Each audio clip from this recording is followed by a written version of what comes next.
I'm Olivia. I've been married for just 6 months, so I'm still a newlywed. Juggling my nursing job and getting used to household chores has been a challenge. I met my husband Jackson at a cycling club. We enjoy bike rides together on weekends. Our relationship feels like an extension of our friendship.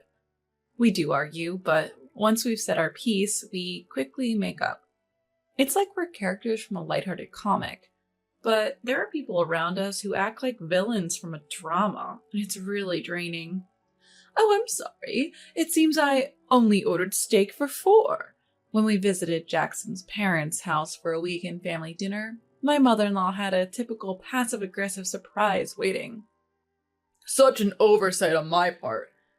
We've always been 4, so it's understandable. My father-in-law and sister-in-law, Isabella, chuckled.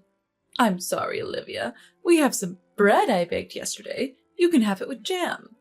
Even though she pretended to forget, she's pushing leftovers on me. It's unbelievable. This is the 3rd time she's done this. Jackson, who believed his mom's oversights the first 2 times, is now clearly annoyed. I'll eat the bread, Olivia. You have the steak. That's not how it works. You're the one supporting your wife.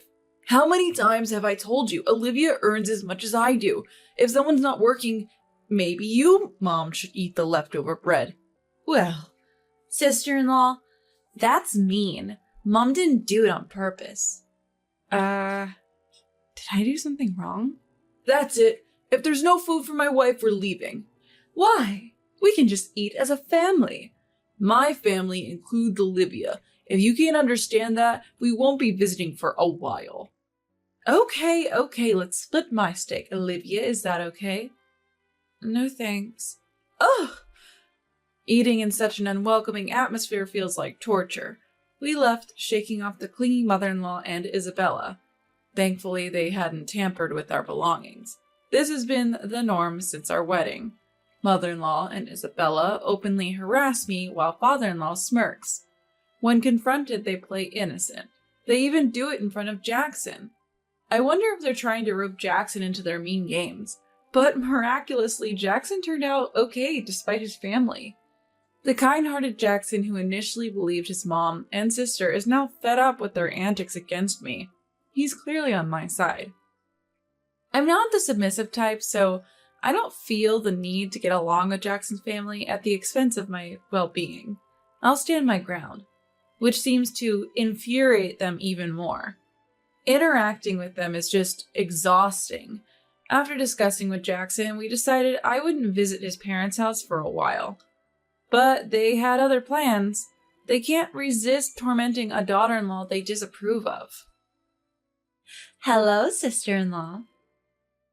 Olivia, how have you been? A month after the steak incident, while Jackson was at work, mother-in-law and Isabella showed up at our place. Isabella, mother-in-law, what brings you here? Don't be so guarded. We're sorry we forgot to order your steak last time. We brought a cake as an apology. Would you like to share it with us? Really? There are 3 pieces. I checked, so don't worry. I really didn't want to, but after all, they're Jackson's family. It's rare for them to apologize, and I don't want to cause a scene and disturb other condo residents. Plus, I'm just off a night shift and I don't have the energy to argue. Reluctantly, I let them in. Wow, it's quite a mess in here. I regretted inviting them in just a minute after. The second round of passive-aggressive comments towards me had already begun. We've been busy with work and didn't expect any guests. You should always keep it clean. Do you want to get Jackson sick? Exactly. Our house is always clean because Mom takes care of it. That's what a wife should do, right? Clean? Sure, whenever I visit my spouse's parents' house, it's spotless, almost unnaturally so. But their closet? Jam-packed to the point the door was half open. I wanted to point that out, but I just wanted them to leave, so I quickly served the cake. If you can't handle housework, why not quit your job? I can. It would be a burden on my coworkers. Don't worry, everything will be fine, even without you, Olivia. How can someone who's never worked say that? Oh, how about moving in with us? I can teach you all the duties of a wife, and I'll even let you work. That sounds great. I'd love to get closer to my sister-in-law. No way. I never want to live with them. We're good, just the two of us. Oh well, it was a suggestion. What a pity. They surprisingly backed off quite easily. It felt eerie. Can I use the restroom? Sure. Isabella went to the bathroom, leaving me alone with my mother-in-law. Don't worry about the living together thing. We're family, after all. That's not the point. When Isabella finally came out, they continued their barrage of comments until they finished their cake and finally left. They even had 3 cups of tea each. Closing the front door, I felt a wave of exhaustion. Jackson will be home soon. I need to start dinner. Fighting the urge to lie down, I slowly head into the living room. Distracted by my fatigue and frustration, I didn't notice the bedroom door was left open. Hey, Jackson. What's up? Do you know where the contents of my red tin are? The red tin with the letters from your patients? No idea. I thought so. That night, after my in-laws' unexpected visit, I noticed the contents of a tin in my bedroom were missing. This tin held letters from patients I had cared for.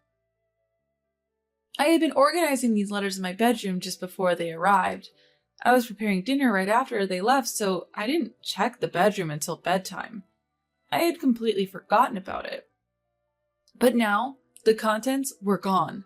All that was left was the red tin. I thought maybe I had taken it to the living room, so I searched everywhere but couldn't find it. After a night's sleep, I searched again but still couldn't find it. Then it hit me. Yesterday, Isabella's bathroom break was unusually long. Could it be? I quickly grabbed my phone and called my mother-in-law. Oh, a call from Olivia. That's rare. Even over the phone, I could tell she sounded oddly cheerful. I'm sorry, but I can't find a bundle of letters from my patients since yesterday. Do you know anything about it? Oh, you've lost something so important. How careless. I don't know, but I'll ask Isabella. After a while, Isabella came on the line. Sister-in-law, I'm sorry. I might have thrown it away. What? My worst fears were confirmed, and I felt sick. I tidied up your bedroom a bit when I went to the bathroom. I didn't ask you to. It was messy and it bothered me. That doesn't give you the right to go into my bedroom and throw away my things. I'm sorry, I get so engrossed when I start cleaning. People often tell me I'm naturally eccentric. What does that even mean? Olivia, Isabella didn't mean any harm. It's your fault for not keeping your room tidy in the first place. I can't believe. I think we should move in together. I can teach you how to clean properly. We're both a bit forgetful, so you must be worried, right? We can support each other. My mother-in-law laughed, and I could hear Isabella laughing in the background. There's no point talking to them. I need to look for the letters. Goodbye. I hung up, feeling defeated. I found it. Opening the bedroom trash can, I found the letters I was looking for, but they were crumpled up, having been forced into the small bin. I carefully spread out each letter, trying to smooth out the creases. I could still read the words, but they were now tainted. These letters were my motivation to continue as a nurse. Some were from people I'd never see again. I felt so sad and angry. I could tolerate their harassment towards me, but this was unforgivable. They trampled on people's feelings, and I could never forgive them. When Jackson heard what his sister had done, he looked devastated. Maybe we should move far away. But you have a stable job, and it would be hard to start over in another state. I like my current job, and I have patients I care for. I don't want to give up on everything because of them. But I appreciate Jackson's willingness to even give up his family for me, but we have a powerful ally on our side. I think I'll talk to Dad. Your dad? He's a great guy, but... Jackson looked a bit troubled. It might seem pathetic to rely on a parent, but we had no choice. I want to show them what naturally eccentric really means. After convincing Jackson, I called my dad. A few days later, without any notice, Jackson and I visited my in-laws. What's this sudden visit? Decided to move in? At the entrance, my mother-in-law greeted us with a smug smile. No way, Jackson retorted, clearly annoyed. Unable to comprehend his frustration, Isabella and father-in-law piled on with their self-centered remarks. Living together would make everyone happy, don't you think? We're making a generous offer here, and you two are just being stubborn. You see, a daughter-in-law should... A daughter-in-law should what? Huh? A deep voice suddenly interrupted, causing everyone to flinch. From behind us, my dad slowly emerged. It's been a while, hasn't it? Since Jackson and my daughter's wedding. Yes, it has. Father-in-law took a step back. My dad, with his bear-like stature and fox-like sharp gaze, was intimidating even to those who knew him. Mother-in-law whispered in my ear, tugging at my arm, "Why is your dad here?" "Because you said I was a terrible daughter-in-law. I thought you might want to see the face of the man who raised me." "Hey, lower your voice." "It's fine. I'm not bothered by my loud voice." "So I heard my daughter isn't up to your standards." Dad's piercing gaze settled on mother-in-law. "Well, that's... What exactly is she lacking?" Her room is messy." "From what I saw, it didn't seem that bad. You must have very high standards. Let me see for myself." "Wait a minute." Ignoring her, Dad began inspecting the house. This was the reason for our unannounced visit. The clutter they usually hid in closets and spare rooms was now scattered everywhere, from the living room to the hallway. Even food wrappers and dust were left untouched. From a neutral standpoint, it seems my daughter keeps her place tidier than this." Dad tilted his head, puzzled. "But you came unannounced." "Oh? I heard you told my daughter she should always keep her place clean, even without plans. Your words don't match your actions." Well, if this is your standard of cleanliness, my daughter is just fine. No need for you two to live together." Deciding that was enough, Dad headed for the exit. "Wait!" Isabella tried to stop him. Despite being momentarily intimidated by his glare, she looked up pleadingly. "Sister-in-law is so mean. She blames us for small mistakes and keeps rejecting us." "Oh, I heard. Like how you only ordered food for 4 during a meal, excluding her." Dad responded calmly. Did she think that Dad, who had a surprising ear to listen, would be able to do it? Hoping he'd be sympathetic, mother-in-law chimed in. "Yes, I accidentally ordered for the 4 of us. Olivia seemed upset. I didn't mean any harm." "That's unfortunate." "Right? You should visit a neurologist immediately." "What?" Mother-in-law makes a stupid sound at Dad's sudden proposal. "I suspect a brain disorder if you keep making such mistakes without any ill intentions." "No, I know a good doctor. They're quite popular, so the earliest appointment is in a week. Is that okay?" "No, thank you." "You shouldn't hesitate. It's not good for my daughter to blame an elderly person with a potential illness." "Elderly?" Seeing mother-in-law's shocked face, Dad turned to Isabella. "You too." "Huh?" Dad also targets Isabella. "You seem forgetful and cause trouble for others. Disposing of important documents in someone else's room might be a sign of an illness. I'll arrange for you both to be seen together. Don't worry." "I'm fine. I'm perfectly healthy." "You're around 40, right? It's a pity at such a young age." "I'm 25. "Oh, my apologies. I thought you were Jackson's older sister, not his younger one." Wow, Dad. Isabella, who never seems to care about fashion or grooming, always looks grumpy. Does seem, well, a lot older than she is. I bet if Dad, who generally believes this, said it out loud, it would hurt Isabella more. Yes, he truly believes it. He suspects a brain issue and suggests a hospital visit out of pure concern. Though Dad looks intimidating, he was born into a privileged family. Maybe that's why he's genuinely, well, naturally eccentric. If it weren't for Mom being so grounded, our family would have been in chaos. "Don't worry, if your wife and daughter go to the hospital, they'll surely find out what's wrong." Being treated as if his wife and daughter are ill, and genuinely. Wait, I'm not senile and I'm not sick. People with illnesses often deny it. It must be shocking to think you're sick. That's not true. Mother-in-law vehemently denies, almost ready to lash out. She must have realized they might genuinely take her to the hospital. It's on purpose, not ordering my daughter-in-law's steak. My daughter throwing away her stuff. It's all to spite her. Finally, mother-in-law admits her actions. Spiting her? Dad's eyes widen a bit. So you mean the typical spite towards a daughter-in-law? Yes, your daughter is too cheeky. Even though she's Jackson's wife, she's not a housewife and neglects household chores. We allow her to work so she could at least obey us when we meet. I endured spite from my mother-in-law. Isn't it unfair?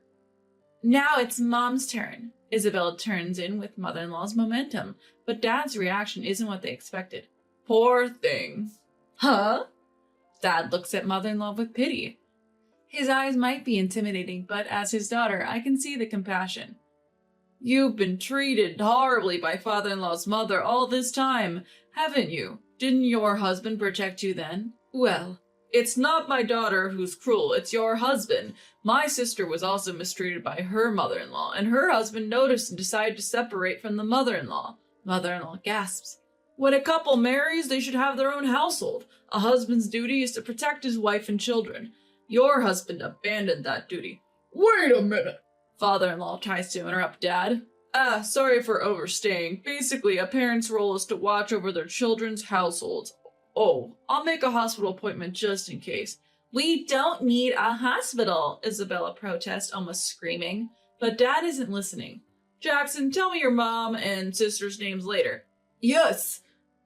Come on, Mom, say something. Mother-in-law, who was loud just moments ago, now looks pale. She probably realized who the real enemy is. The reason she could spite her daughter-in-law in front of Jackson was because she had real-life experience knowing her husband wouldn't side with the daughter-in-law. It's truly pitiful. Dad's right, she's a poor soul. Leaving behind a shouting Isabella and father-in-law and a contemplative mother-in-law, we leave the in-laws' house, probably because of the commotion at the entrance. The neighbors are watching from a distance, curious. Taking the opportunity, I explain the real situation of the spite towards the daughter-in-law, also mentioning the important letters that was thrown away. Receiving sympathy and encouragement, I express my gratitude.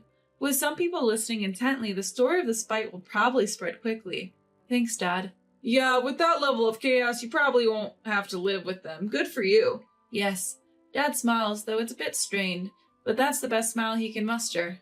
Jackson, I'll give you the hospital's number. You should call, being family and all. You're really gonna call? Of course! What if something happened to your precious parents? Now that's what I call genuinely eccentric. He can't read the room, takes words at face value, but cares for everyone without bias. Fake eccentrics don't stand a chance against that. Later, Dad and Jackson actually took mother-in-law and Isabella to the hospital. Of course they were healthy, but Dad joked, so it's just a bad personality then. Good to know. Apparently, Isabella gave him a death stare. Yet mother-in-law just went home without much reaction. And then, chaos started in the in-laws' house. Having realized who the real enemy was, mother-in-law heavily blamed father-in-law for his past actions, and father-in-law, without any remorse or apologies, made things worse, pushing their relationship to the brink of divorce. In the midst of this, Isabella and father-in-law, feeling abandoned by mother-in-law, stormed our house. Olivia, it's because of your dad stirring things up that Mom and Dad are on the verge of divorce. We were doing fine until you guys interfered. I looked at the two of them, fuming with a cool expression. So, sacrificing the daughter-in-law was the secret to a happy family? Rose. What did you say? Father-in-law, quick to anger, raised his fist. But we had a guest today. Oh, isn't that Jackson's dad? It's my dad. Are you here to spite the daughter-in-law again? Is it that fun? Does it release a lot of dopamine? Isabella, if you keep this up, you'll get more wrinkles and look even older. Shut up. See, getting angry isn't good. Dad looked down at Isabella with genuine concern, and being oblivious to how this might hurt her pride is so typical of my dad.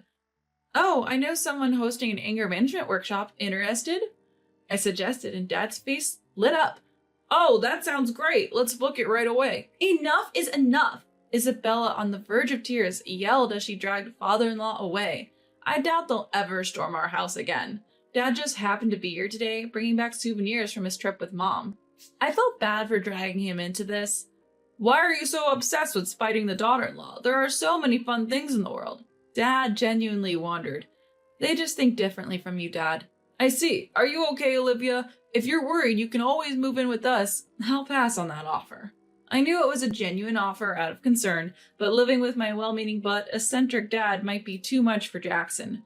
Sometimes distance helps maintain a good relationship. It's okay.